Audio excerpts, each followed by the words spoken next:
Осень – один из стрессовых периодов года. Низкие температуры, уменьшение светового дня и, как следствие, ослабление иммунитета, повышенная усталость и сонливость. Но если на погоду за окном мы повлиять не в силах, то помочь организму пережить этот непростой период мы можем. Как не заболеть в сезон простуд, подскажем. Вдох, выдох, вдох, выдох. Каждое утро малыши начинают с зарядки на свежем воздухе. В саду уверены, только так можно укрепить иммунитет. Тем, кто ежедневно занимается спортом, никакой вирус не страшен. Шагом марш. Вдох, выдох. Природа, солнце, воздух – это самые главные друзья ребят. Поэтому всем заниматься физкультурой, всем заниматься здоровьем. И сейчас в осеннее время года, когда все-таки бушуют какие-то вирусные заболевания, вот это, так сказать, профилактика вирусных заболеваний очень помогает. Советую всем и детям, и взрослым заниматься физкультурой и спортом. Пока детвора гуляет на свежем воздухе, сотрудники сада проветривают группы и проводят влажную уборку. Народные методы защиты тоже в ходу. На обеденных столах здоровая пища, насыщенная белками и витаминами, а еще фитонциды – лук и чеснок.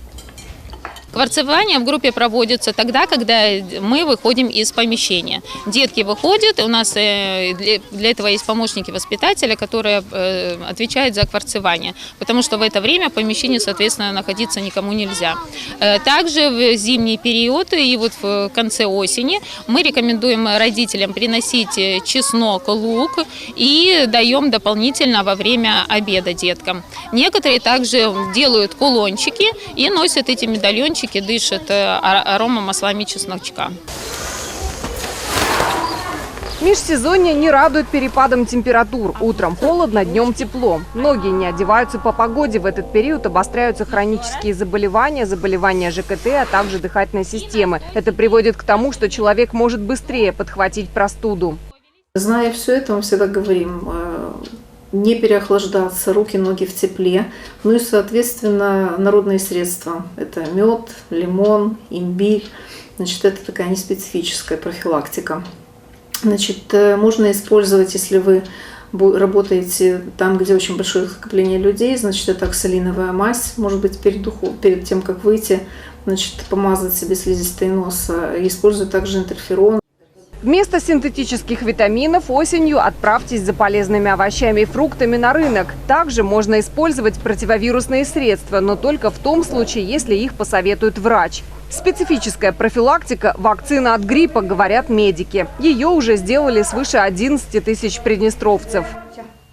Мы ее уже получили, уже в течение месяца люди приходят и делают. Сказать, что ажиотажа, как были в предыдущие года, нет. Но, то есть, и очередей у нас здесь не бывает. В любой поликлинике по месту жительства вы можете обратиться, вас осмотрит терапевт и даст допуск на данную вакцину. Вакцина довольно-таки демократичная, хорошо переносится и ставится даже детям с 6 месяцев.